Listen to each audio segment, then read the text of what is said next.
Everyone, welcome to my YouTube channel.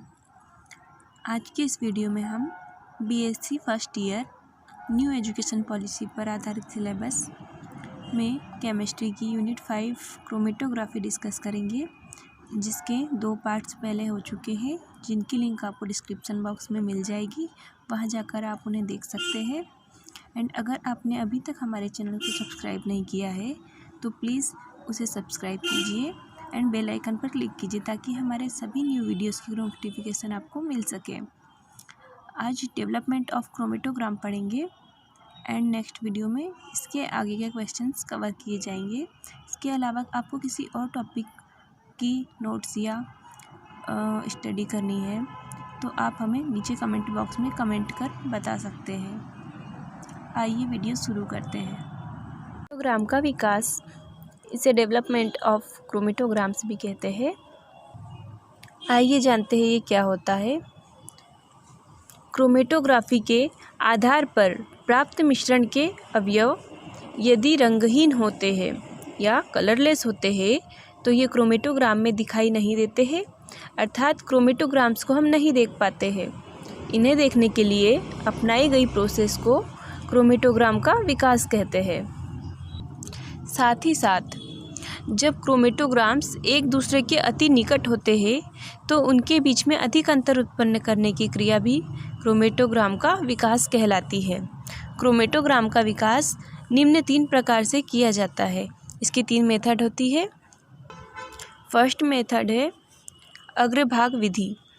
इस विधि में मिश्रण में उपस्थित सभी घटकों में से केवल एक ही घटक शुद्ध रूप में पृथक हो पाता है, इसलिए इस विधि का बहुत ही कम यूज़ किया जाता है।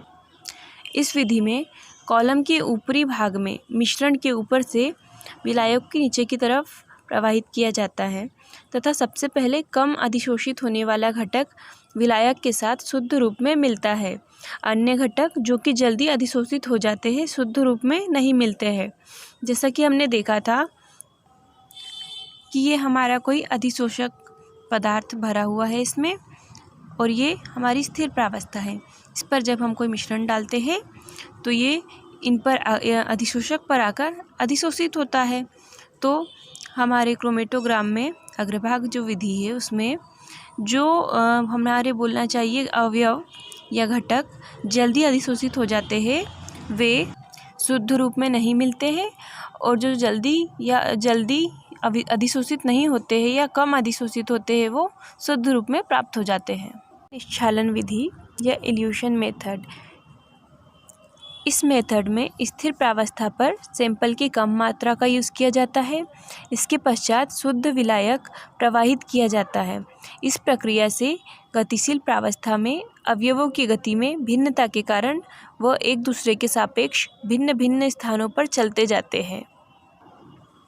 इस प्रकार एक एक करके सभी अवयव पृथक होकर प्राप्त हो जाते हैं। जैसा कि हम इस डायग्राम में देख सकते हैं, निश्चालन से पूर्व ये दोनों घटक जो है वो साथ में मिक्स थे और बाद में निश्चालन के बाद में अलग अलग प्राप्त हो गए। थर्ड है विस्थापन विधि। विस्थापन विधि क्या है? इस विधि में गतिशील प्रावस्था के साथ विस्थापनकारी अभिकर्मक मिलाया जाता है। यह अभिकर्मक कॉलम में सबसे ऊपर के भाग में अधिशोषित होता है और धीरे धीरे कॉलम में फैलता है। नमूने के सभी घटक एक एक करके कॉलम में विस्थापित हो जाते हैं। सबसे कम आकर्षण रखने वाला घटक सर्वप्रथम बाहर निकलता है और इस विधि में भी घटकों का पूर्णतः पृथक्करण नहीं हो पाता है, इसलिए ये भी विधि कम यूज़ की जाती है। इसके लिए डायग्राम से हम समझ सकते हैं ये फर्स्ट घटक है हमारा, ये सेकेंड है, ये थर्ड है। तो ये अलग अलग विस्थापनकारी अभिकर्मक के कारण हमें प्राप्त हो जाते हैं। तो फ्रेंड्स, ये तो था हमारा